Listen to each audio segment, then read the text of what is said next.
China's actions raising alarms in American farm country and on Capitol Hill as Chinese investors buy up U.S. farms and food companies, posing a major threat to our national security. South Dakota Congressman Dusty Johnson is a Republican on the House Agriculture Committee. It's good to have you. I'm going to ask the control room to put up the map where states in the United States where China actually owns farmland. This might come as a surprise to people, but it's not a surprise to you. How serious is this problem? Well, it's incredibly serious, Dana. The reality is that food security is national security.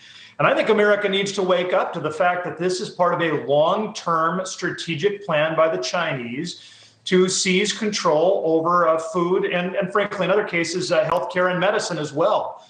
They have increased their holdings of foreign farmland by tenfold in the last 10 years.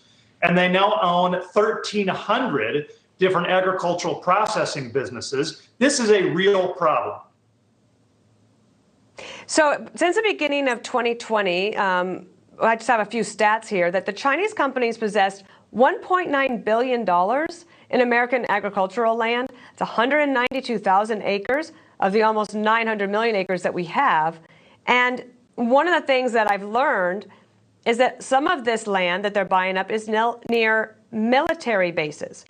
Can and should that be stopped?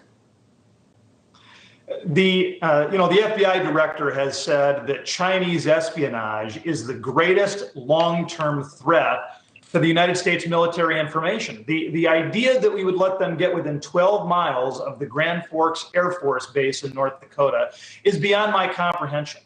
We know that China spends billions of dollars every single year in trying to seize American intellectual property and military secrets.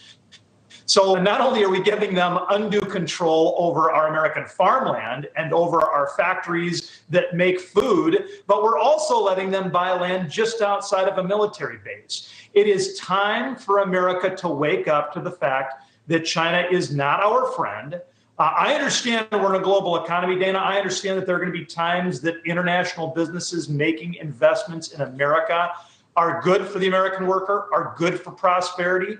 But my belief in that kind of investment ends when we're talking about our adversaries. Congressman, I have one question. Legally, can it be done to stop them? Or is a new law needed? Absolutely. And in fact, I've introduced legislation that would do just that. I'm a leader on a bill with Dan Newhouse and others that would blacklist, that would prohibit China from purchasing American agricultural land. And then I'm a leader on the bill, an original co-sponsor of a bill that would say China cannot buy agricultural processing facilities. And again, Dana, this is not some boogeyman that we're trotting out. This is happening. 1,300 agricultural processing facilities China already owns, and their plan is to drastically increase that number in the years to come. All right, so now we know the story. We will follow it, and thank you for being on the show today. Have a good weekend. Thank you.